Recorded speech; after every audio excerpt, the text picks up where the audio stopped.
Sahir Surmeli is an attorney at Mintz Levin. He's the co-chair of the firm's energy and clean technology practice, and he explains why we have seen a cooling off in alternative energy investment. First of all, the global economic stumble of 2008, followed by the European recession, drove a huge drop-off in spending in Europe. And that was the biggest drop. And one of the biggest drops was in Germany, where they dropped their solar subsidies. On the other hand, if you look at the overall trends globally outside of Europe, there's been huge growth in Japan.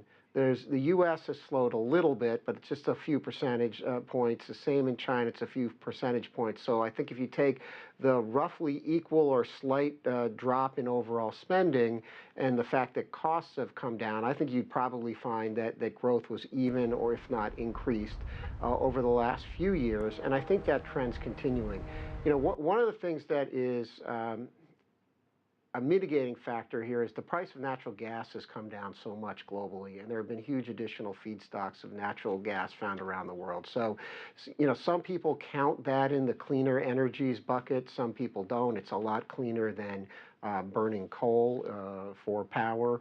On the other hand, you know, it still has a worse carbon profile and footprint than things like solar power. So there's a mix of things going on. There has been a lot of natural gas bringing down prices. On the other hand, these other factors have become much more competitive.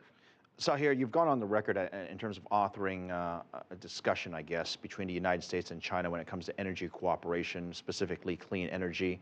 I guess, where do you see the two sides in terms of their cooperation on this particular industry? Yeah. I think there's room for a lot of cooperation and growth. You know, China has the opportunity to really be and already is a world leader in adoption of clean energy technologies. China, the pace of growth of energy consumption is higher than that in the United States. So they have the opportunity to build new technology and plants, power plants and generation facilities utilizing new technologies much more often than we do in the United States. So I think that the ability to cooperate on both technological development and then longer-term goals is going to be a great benefit for both countries. The recent trade issues, I have to bring that up. Obviously, that is an issue when it comes to solar panel, who prices them, how they price them. Both sides have a difference of opinion, but ultimately, longer term, is that going to have an impact on the relationship between the two?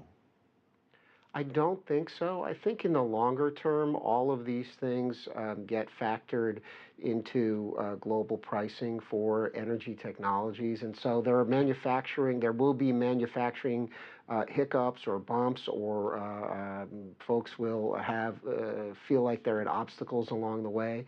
But I do think the nations will work through those things in particular, because I think there'll just be continued global demand for the products. And so although at any given period, like we've had over the last couple of years, there was a drop in global demand, in particular because of the pricing in Germany and the subsidies in Germany, that caused a global excess of panels. But as prices go down globally, you're going to find places like India and other countries, Turkey, European countries, and other European countries and South American countries that are fast growing to look for additional ways, and they're going to take off a lot of the additional production that's available in the world. Sahir, very quickly, between solar and wind, which one are you more excited about? I'm more excited about solar because I think it has a broader footprint globally for use, and I think it's easier to integrate in smaller spots. Concentrated solar is also growing, so large-scale utility solar platforms are coming online in the United States and elsewhere around the world. I think wind also has a great profile for certain areas, and I'm a firm believer, and I think that many countries are firm believers, that from an energy policy standpoint, you've always got to be focused on an all the above or all the options portfolio, so that in some places wind is going to have the lowest cost, that's what you're going to put in there. In some places solar is going to have the lowest cost, that's what you're going to utilize.